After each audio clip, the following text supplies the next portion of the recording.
रख हौसला वो मंजर भी आएगा, प्यासे के पास चल के समंदर भी आएगा।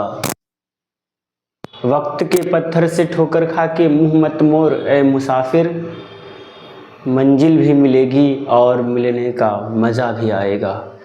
नमस्कार साथियों, स्वागत है आपको आपके अपने YouTube channel SGY science classes में और मैं हूं आपका मित्र राममूर्ति। तो साथियों, आज की इस वीडियो लेक्चर में हम लोग क्लास 12 रसायन शास्त्र के चैप्टर नंबर 2 जिसका नाम है बिलियन, उससे संबंधित कुछ महत्वपूर्ण ऑब्जेक्टिव क्वेश्चंस पर हम लोग डिस्कशन करेंगे। और मैं आपको आशा नहीं बल्कि पूरे विश्वास के साथ कह सकता हूं कि मैं जो वीडियो बना रहा हूं या इस लेक्चर जैसा YouTube पर आपको बहुत ही कम लेक्चर देखने को मिलेगा। तो यदि आप रसायन शास्त्र को समझना चाहते हैं तो इस वीडियो को शुरू से लेकर के अंत तक देखिए। और चलिए शुरू करते हैं अपने इस पाठशाला को। आज का पहला प्रश्न ये रहा स्क्रीन बोर्ड पर। प्रश्न कहता है कि निम्नलिखित में किसके लिए हिमांक का अवनमन अधिकतम होगा। निम्नलिखित में से किसके लिए हिमांक का अवनमन अधिकतम होगा। Potassium sulphate, sodium chloride, urea या ग्लूकोज। इनमें से किसके लिए हिमांक अवनमन का मान अधिकतम होगा। अब वैसे तो इसका आंसर हम डायरेक्ट भी टिक आउट कर सकते हैं, लेकिन सबसे पहले हम लोग डिस्कशन के बारे में जानेंगे, इस पर कुछ एक्स्ट्रा बातें जानेंगे, फिर हम लोग उसका आंसर देंगे। तो पहला ही पॉइंट है कि हिमांक का अवनमन एक अनुसंख्य गुणधर्म है। आपको पता होगा कि अनुसंख्य बिलियन के कुछ अनुसंख्य गुणधर्म होते हैं, उसमें से हिमांक का अवनमन भी बिलियन के अनुसंख्य गुणधर्म है। ये पॉइंट बहुत इंपॉर्टेंट हो जाता है। बिलियन के अनुसंख्य गुणधर्म में हिमांक का अवनमन भी एक है, जो बिलियन में उपस्थित विलय की कणों की संख्या पर निर्भर करता है। मतलब हिमांक का अवनमन जो है यह एक अनुसंख्य गुण है, और किसी भी बिलियन का जो अनुसंख्य गुण होता है वह उस बिलियन में उपस्थित विलय के कणों की संख्या पर निर्भर करता है। विलय के कण की संख्या जितनी अधिक होगी हिमांक का अवनमन उतना ही अधिक होगा। यानी अगर बिलियन में विलय की कण की संख्या ज़्यादा है तो हिमांक का अवनमन भी ज़्यादा होगा। अब हमारे पास 4 ऑप्शन थे, जिसमें पहला ऑप्शन में था पोटेशियम क्लोराइड, पोटेशियम सल्फेट, दूसरा में था सोडियम क्लोराइड, और उसके बाद यूरिया और ग्लूकोज था। अब अगर हम बात करते हैं पोटेशियम क्लोराइड के बारे में, तो पोटेशियम क्लोराइड एक इलेक्ट्रोलाइट है जो जल में घुलने पर 3 आयनों में विभक्त हो जाता है। जैसे ही हम लोग पोटेशियम क्लोराइड को ब्रेक डाउन करते हैं तो वहाँ से एक आयन किसका मिलता है, 2 आयन मिलता है। 2 धन आयन मिलता है पोटेशियम का और 1 धन आयन मिलता है सल्फेट का। इस प्रकार से कितने धन आयन मिले, 3 धन आयन मिले। लेकिन अगर हम लोग बात करते हैं सोडियम क्लोराइड की, तो सोडियम क्लोराइड के सिर्फ 2 आयन मिलते हैं। और यूरिया ग्लूकोज ये गैर इलेक्ट्रोलाइट है, इसका मतलब इसका विखंडन नहीं होता है, जो जल में घुलने पर आयन में विभक्त नहीं होता है। यानी यूरिया और ग्लूकोज को जब आप जल में घुलाइएगा तो ये आयनों में नहीं बदलेगा। इसलिए पोटेशियम क्लोराइड का हिमांक का अवनमन अधिक होगा, क्योंकि इसमें सबसे अधिक आयन है। तो हम लोग समझ गए होंगे कि जो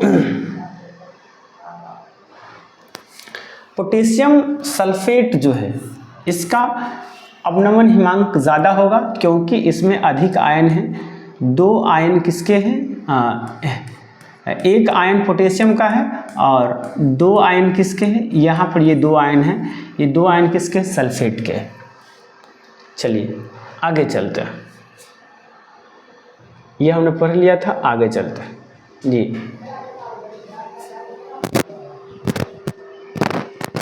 कहता है कि क्वेश्चन नंबर 2 है, कहता है कि यदि किसी आदर्श गैस पर एक प्रदत्त प्रक्रिया dW बराबर 0 एंड dQ लेस देन 0 है, तब गैस के लिए तापमान घटेगा, आयतन बढ़ेगा, दाब नियत रहेगा या तापमान बढ़ेगा। चलिए इसके बारे में भी जान लेते हैं। तो यहाँ तो आंसर दे दिया गया है, तापमान घटेगा। क्या होगा? तापमान घटेगा। अब जरा कुछ और जानकारी जानते हैं। हम लोग क्लास 11th में पढ़े थे ऊष्मागतिकी के नियम, ऊष्मागतिकी के नियम, और उसमें हम लोग पढ़े थे ऊष्मागतिकी के प्रथम नियम। ऊष्मागतिकी का प्रथम नियम कहता है कि dQ बराबर du प्लस dW होता है, यानी आवेश में परिवर्तन, उसके स्थितिज ऊर्जा में परिवर्तन और उसके किए गए कार्य में परिवर्तन के योगफल के बराबर होता है। यहाँ क्या दिया गया है? यहाँ दिया गया है कि dW बराबर 0 अर्थात कोई कार्य नहीं किया गया, और dQ लेस देन 0 अर्थात ऊष्मा बाहर निकल रहा है, ऊष्मा में कमी हो रही है। इसलिए क्या हो जाएगा? तो यहाँ पर हो जाएगा, अगर इसको 0 रखेंगे तो यहाँ से क्या हो जाएगा? dQ बराबर du, और dQ का मान कितना है? लेस देन 0 है, तो ये हो जाएगा लेस देन 0। यानी क्या हो रहा है? तो यहाँ पर कह सकते हैं कि ये जो ताप है ये 0 से कम हो रहा है, यानी घट रहा है। अर्थात एक आदर्श गैस के लिए आंतरिक ऊर्जा U केवल तापमान पर निर्भर करता है, इसलिए यदि du लेस देन 0 हो तो तापमान घटेगा। क्या होगा? तापमान घटेगा। और इस प्रकार से जो अपना सही आंसर है वो यहाँ आ गया। सही आंसर क्या आ जाएगा? तापमान घटेगा। अगर आपको ये वीडियो अच्छा लगे तो इसे लाइक करें, साथ ही साथ यदि आप हमारे चैनल पर नए हैं तो चैनल को सब्सक्राइब करके बेल आइकन को दबा दें। और यदि आपके दोस्त या आपका कोई अगर क्लास 12th में है और साइंस लिए हुए हैं तो उनको भेज दें, क्योंकि अभी हम लोग जितने भी क्वेश्चन के बारे में पढ़ रहे हैं, डिस्कशन कर रहे हैं, सब क्वेश्चन PYQ है। PYQ का मतलब होता है विगत वर्षों में BSCB में पूछा गया प्रश्न सब है। आगे कुछ प्रश्न के ईयर भी हमने डिनोट कर दिया। चलिए, अब कहता है कि निम्नलिखित में से कौन सा अनुसंख्य गुणधर्म नहीं है? हिमांक में अवनमन, तभी जस्ट हमने पढ़ा हिमांक में अवनमन अनुसंख्य गुणधर्म है। प्रकाशीय क्रियाशीलता, वाष्प दाब में अपेक्षिक अवनमन, ये भी है, और क्वथनांक में उन्नयन, ये भी है। तो इस प्रकार से इसका सही आंसर जो हो जाता है वो होता है प्रकाशीय क्रियाशीलता। क्या हो जाता है? प्रकाशीय क्रियाशीलता। प्रकाशीय क्रियाशीलता जो है वो अनुसंख्य गुणधर्म नहीं है, क्योंकि प्रकाशीय क्रियाशीलता विलय के कण पर निर्भर नहीं करता। अब इससे संबंधित कुछ जानकारी यहाँ पर है, आप देख सकते हैं। अनुसंख्य गुणधर्म वे होते हैं जो विलयन में उपस्थित विलय के कणों की संख्या पर निर्भर करते हैं, न कि उनके प्रकृति पर। यानी अनुसंख्य गुणधर्म विलयन के कण की संख्या पर निर्भर करता है, विलयन की प्रकृति पर निर्भर नहीं करता है, या विलय की प्रकृति पर निर्भर नहीं करता है। अब ये गुण बताएंगे, तो ये गुण निम्नलिखित है। कौन कौन है? हिमांक में अवनमन, वाष्प दाब के आपेक्षिक अवनमन और क्वथनांक में उन्नयन। ये 3 गुण जो है ये क्या है? एक और है ऑस्मोटिक प्रेशर, यानी प्रासरण की क्रिया। प्रासरण की क्रिया भी इसी के अंतर्गत आता है, प्रासरण की क्रिया भी इसी के अंतर्गत आता है। तो ये जो गुण है ये सभी गुण हैं अनुसंख्य गुण। ये सब क्या है? अनुसंख्य गुणधर्म। सॉरी। आगे जब हम बात करते हैं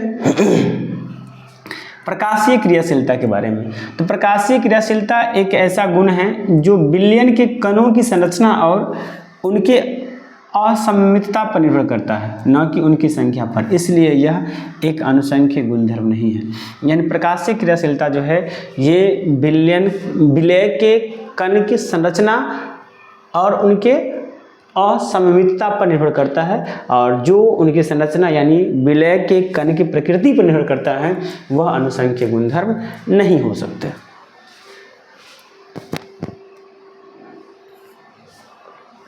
चलिए अगले प्रश्न की ओर चलते हैं। अगला प्रश्न न्यूमेरिकल है, थोड़ा अच्छा प्रश्न है। कहता है कि 234.2 ग्राम चीनी को 34.2 ग्राम चीनी में 234.2 ग्राम चीनी को 34.2 ग्राम चीनी में घोलों की मोलल सांद्रण क्या होगी? 0.1, 0.5, 5.5 या 55। तो इसका सही आंसर हो जाएगा 0.5। अब कैसे होगा जरा इसके बारे में हम लोग समझने की कोशिश करते हैं। ये न्यूमेरिकल टाइप क्वेश्चन, इसका सॉल्यूशन आपको यहाँ देखने को मिलेगा। अब देखिए भैया, चीनी का जो मोलर द्रव्यमान होता है, यानी चीनी के 1 मोल का द्रव्यमान होता है 342 ग्राम प्रति मोल। अब यहाँ पर विलय के रूप में चीनी कितना है? तो विलय के रूप में है चीनी 34.2 ग्राम। यानी हम लोग कह सकते हैं कि विलायक चीनी का द्रव्यमान कितना है? तो विलायक चीनी का द्रव्यमान जो है ऊपर दिया गया है, यह है विलय चीनी का द्रव्यमान। तो विलय चीनी का द्रव्यमान कितना है? 34.2 ग्राम। और विलायक चीनी का द्रव्यमान कितना है? 234.2 ग्राम। यानी केजी में बदलेंगे तो इसको 234.2 ग्राम को 1000 से भाग देंगे तो ये मिल जाएगा 0.2342 kg, इतना ग्राम ये मिल जाएगा। अब मोलल सांद्रण जिसे हम लोग स्मॉल m से व्यक्त करते हैं, ये होता है विलय की मोल बट्टे विलायक का द्रव्यमान, विलय की मोल की संख्या बट्टे विलायक का द्रव्यमान। अब यहाँ पर देखेंगे तो विलय का मोल कितना है? 34.2 ग्राम। अब बट्टा में क्या आ जाएगा?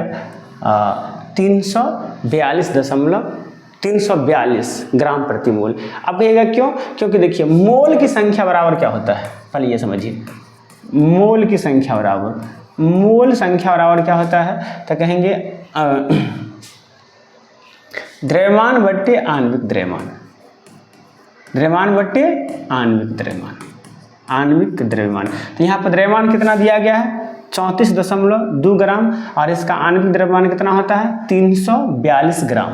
तो इसलिए यहाँ पर मोल की संख्या ज्ञात किए हैं, तो 34.2 ग्राम बट्टे 342 ग्राम प्रति मोल। और यहाँ पर विलायक का जो द्रव्यमान है कितना दिया गया है, तो इसको केजी में बदलेंगे तो 0.2342 केजी हो जाएगा।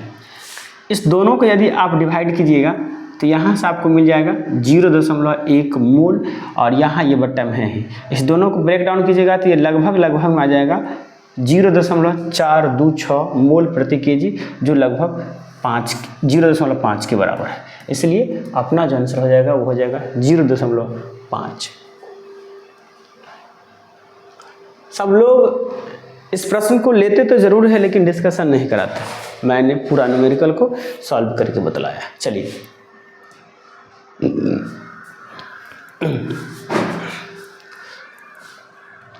5% केन शुगर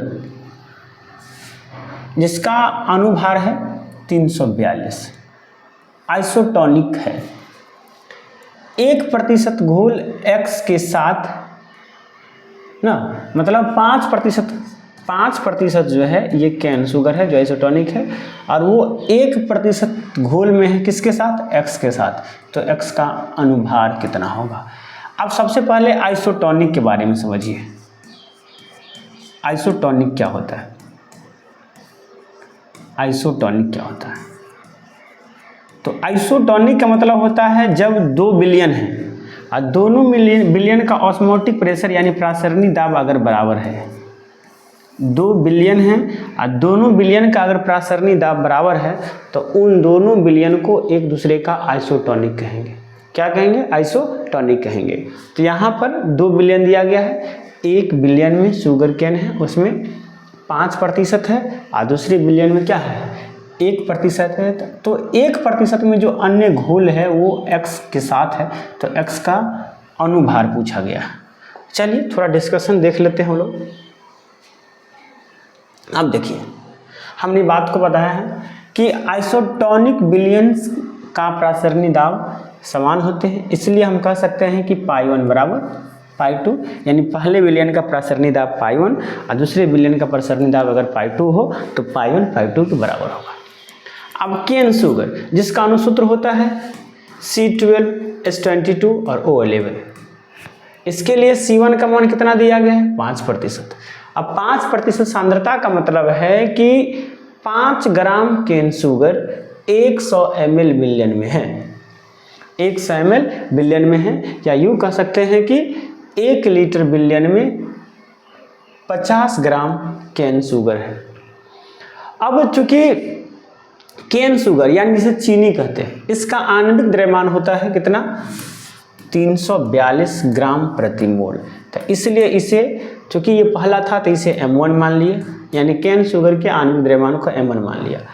अब X के लिए यानी ये दूसरा विलयन जो है जो X के साथ घुला है, इसका जो सांद्रता है वो कितना है 1% है। अब 1% का मतलब होता है कि 100 ml विलयन में 1 ग्राम ये X अणु है, या यूँ कह सकते हैं कि 1 लीटर विलयन में 10 ग्राम ये X कोई अणु है। चलिए अब इसके आणविक द्रव्यमान को हम लोग क्या मान लेते हैं M2 मान लेते हैं, और इसी M2 का मान ज्ञात करना है। अब प्रासरणी समीकरण क्या होता है, ये होता है पाई बराबर nRT, या पाई बराबर कह सकते हैं, पाई बराबर होता है CRT बट्टे में M, CRT बट्टे में M।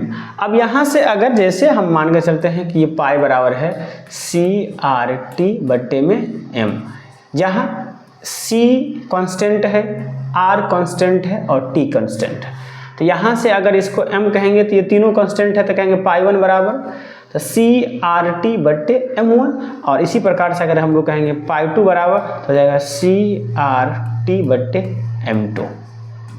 और यहाँ से अगर पाई 1 बट्टे पाई 2 का मान निकालेंगे, क्या निकालेंगे पाई 1 बट्टे पाई, अच्छा इसका सांद्रता C1 है और इसका सांद्रता C2 है, तो ये भी हो जाएगा। अब यहाँ पर पाई 1 बट्टे अगर पाई 2 का मान निकालेंगे तो क्या निकल जाएगा C1RT, अब बट्टे हो जाएगा M1, और इसका बट्टा में हो जाएगा C2RT बट्टे में हो जाएगा M2। ये उल्टेगा तो इसे आ जाएगा C1RT बट्टे में M1 और गुना M2 पर चला जाएगा, आ जाएगा C2RT। C2RT से RT कैंसिल हो जाएगा, पाई 1 पाई 2 के बराबर है। हम लोग यहाँ कह सकते हैं पाई 1 से पाई 2 कट जाएगा, तो यहाँ से क्या मिलेगा 1 बराबर C1 M2 बट्टे M2 C1, और इसको ऐसे भी लिख सकते हैं C1 M2 M1 C1 M1 C2 ना, M1 C2। तो यहाँ से हम ऐसे भी लिख सकते हैं क्या, तो कहेंगे C1 M1 बराबर C2 M2, ये भी लिख सकते हैं। इसी बात को यहाँ पर लिखा गया है C1 बट्टे M1 बराबर C2 M2। अब चलिए मान रख देते हैं यहाँ पर, तो C1 का मान कितना था 50 ग्राम प्रति लीटर, C2 का M1 का मान इतना था, फिर C2 का मान था 10 ग्राम प्रति लीटर, और M2 का मान इतना था। M2 का मान X है, M2 का मान कितना है X, M2 का मान M2 रख दीजिए या X, चलिए M2 रखते हैं, M2 का मान M2 है। यहाँ से चूँकि 50 बट्टे 342 बराबर 10 बट्टे M2, अगर यहाँ से M2 का मान ज्ञात करें तो कहेंगे M2 बराबर है, तो क्या आ जाएगा 10 बट्टे 50 और गुना में क्या आ जाएगा 342, काटेंगे तो 5 मिनट 0 0 कट जाएगा,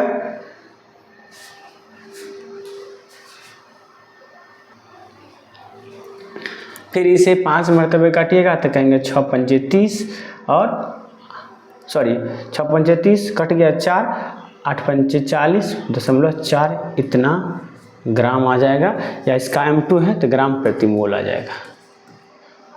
ये इसका आंसर हो जाएगा, यहाँ पर देख सकते हैं 68.4। इस प्रकार से डिस्कशन करके बनाने में थोड़ा टाइम लगता है, बट समझिएगा तो अच्छा लगता है। चलिए अगले क्वेश्चन की ओर चलते हैं। कहता है कि किसी विलयन के 200 ml में 2 ग्राम सोडियम हाइड्रोक्साइड घुले हुए हैं, बिलियन का आयतन कितना है 200 ml।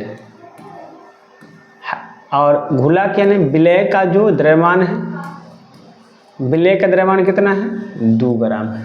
कहता है कि विलयन की मोलरता ज्ञात करें।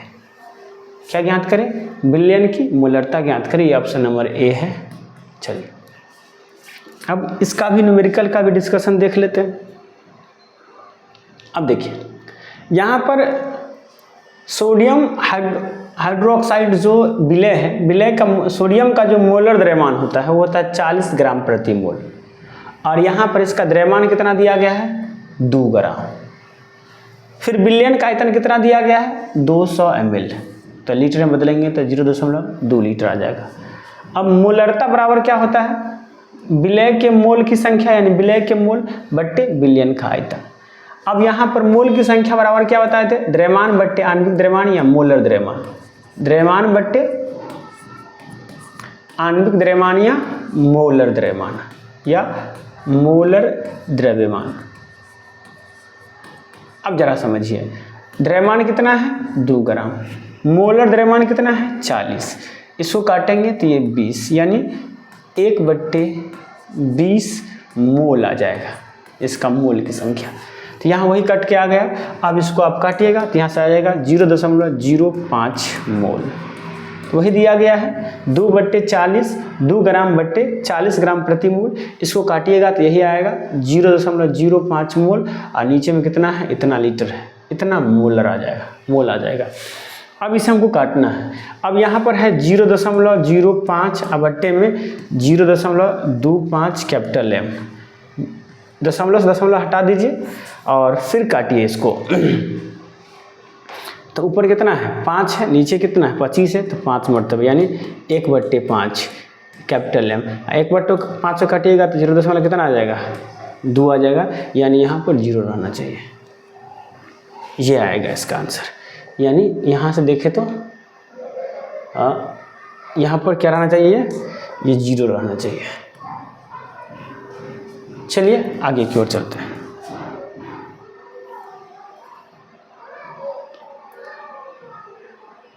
एक मिनट कहीं गलती तो नहीं किया हूँ।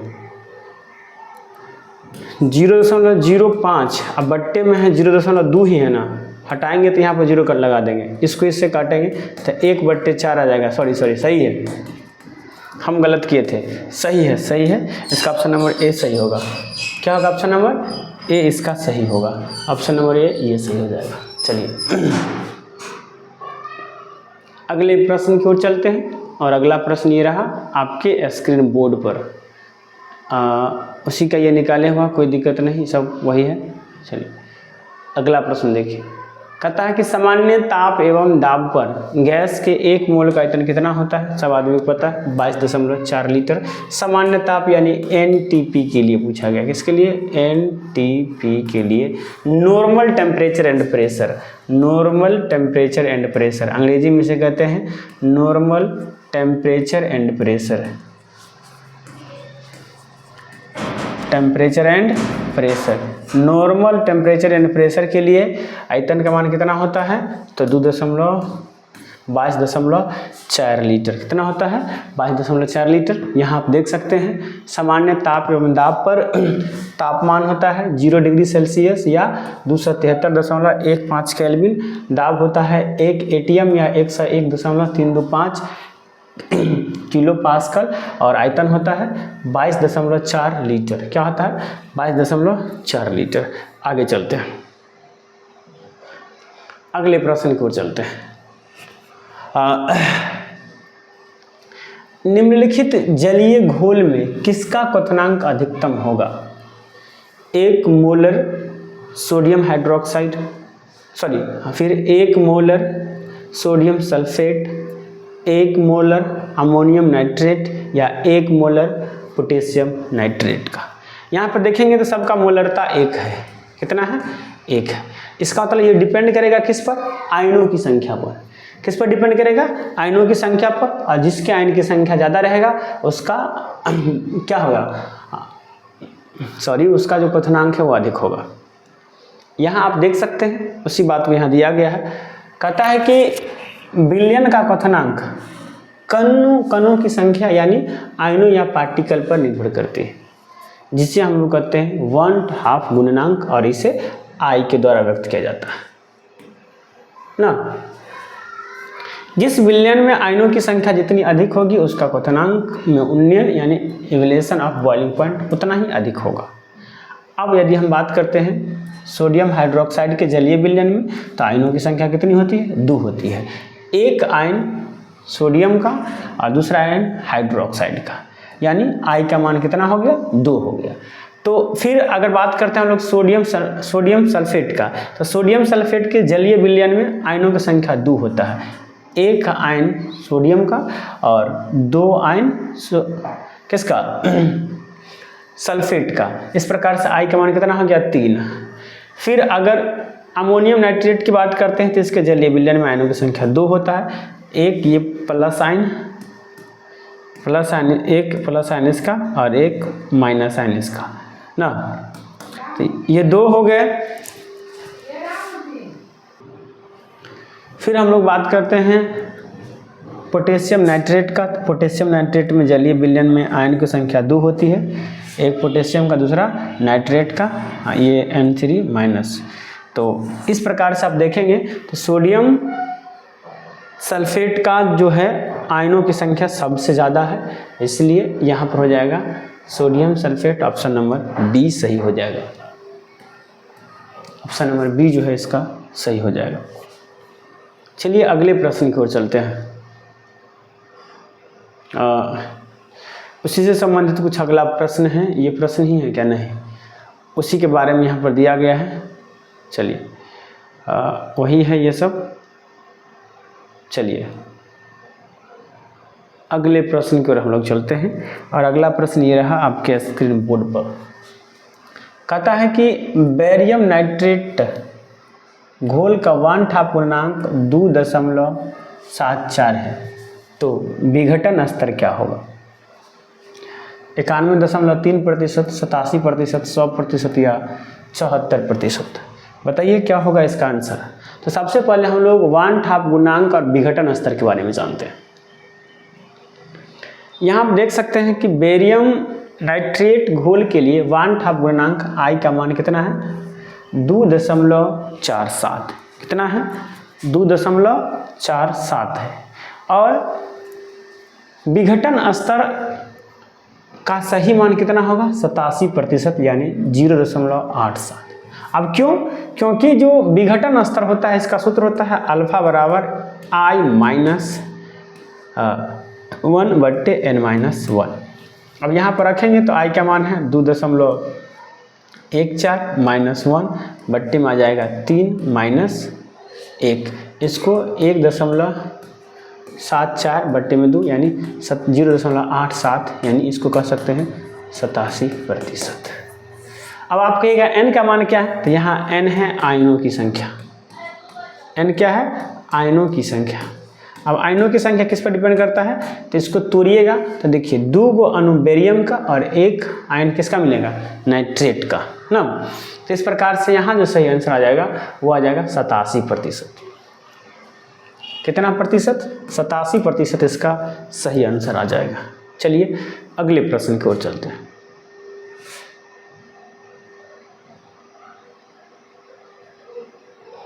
कहता है कि समप्रासरणी विलयन में डैश बराबर होते हैं, घनत्व, नॉर्मलता, शक्ति या मोलर सांद्रण।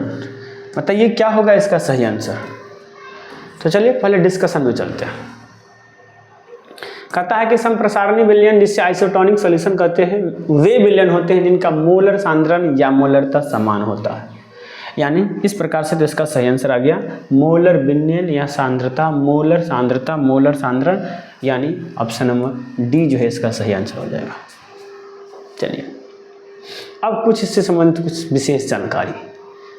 चूँकि प्रासरण दाब का सूत्र होता है पाई बराबर CRT, जहाँ C है मोलर सांद्रता, इसलिए समान प्रासरण दाब अर्थात समान मोलर सांद्रता। अब कुछ महत्वपूर्ण बातें, ये समान प्रसारणी विलयन की प्रसारणी दाब समान होते हैं, समान ताप पर प्रसारणी विलयन में विलय के मोल की संख्या यानी मोलरिटी भी समान होते हैं, और इनमें क्वथनांक में उन्नयन एवं भिन्नांक में अवनमन भी समान होते हैं।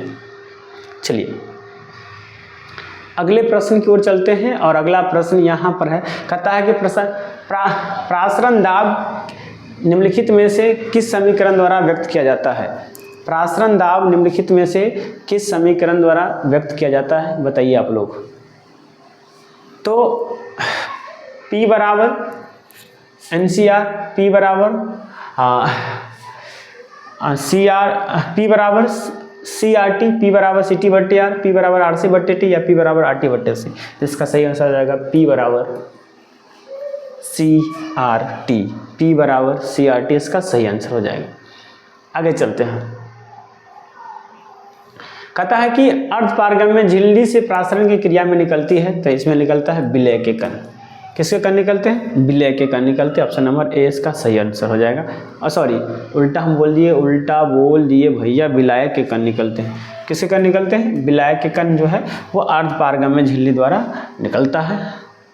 यहाँ पर आप देख सकते हैं, क्या देख सकते हैं, यहाँ पर कहा गया है कि अर्धपारगम्य झिल्ली से प्रासरण की क्रिया में केवल विलायक के कण यानी सॉल्युबल मॉलिक्यूल ही निकल पाते हैं। यह झिल्ली विलायक के कणों को गुजरने देती है, लेकिन विलय के कण को रोक देती है। आगे चलते हैं। कहता है कि आदर्श विलयन निम्नलिखित में से कौन नियम है। आदर्श गैस का निम्नलिखित में से कौन नियम है? तो आदर्श गैस जो होता है ये राउल्ट के नियम का पालन करता है, यानी ऑप्शन नंबर ए सही हो जाएगा। आदर्श गैस जो है, आदर्श विलयन जो है ये राउल्ट के नियम का पालन करता है। यहाँ आप उससे संबंधित कुछ महत्वपूर्ण जानकारी देख सकते हैं। कहा गया कि आदर्श विलयन यानी आइडियल सॉल्यूशन वह विलयन होता है जो सभी सांद्रताओं और ताप पर राउल्ट के नियम का पूर्णतः पालन करता है। अब इससे संबंधित कुछ महत्वपूर्ण पॉइंट है कि आयतन में परिवर्तन क्या होता है? शून्य होता है। विलयन के कुल आयतन दोनों घटकों के आयतन के योगफल के बराबर होता है। दूसरी बात, एंथैल्पी परिवर्तन शून्य होता है, अर्थात विलयन बनने की क्रिया में न तो ऊष्मा का अवशोषण होता है, न ही उत्सर्जन होता है। और तीसरा होता है समान आयनिक आकर्षण बल, यानी विलायक के बीच आकर्षण बल शुद्ध विलय और शुद्ध विलायक के आकर्षण बल के बराबर होता है। अगले प्रश्न की ओर चलते हैं। ये उसी का डिस्कशन है। तो आज हम यहीं पर रहने देते हैं, वीडियो बहुत लंबा हो गया। अगले दिन से हम लोग यहाँ से शुरू करेंगे, याद रखिएगा ये क्वेश्चन है। तो दोस्तों कैसा लगा आपको हमारा ये वीडियो, कमेंट करके ज़रूर बतलाइएगा। अगर अच्छा लगा तो इस वीडियो को लाइक करके कमेंट बॉक्स में अपनी राय को ज़रूर लिखिएगा। और यदि आप हमारे चैनल पर नए हैं तो इसे सब्सक्राइब करके बेल आइकन को दबा दीजिए। चलिए मिलते हैं नेक्स्ट वीडियो में। आज के लिए इतना ही। जय हिंद, जय भारत।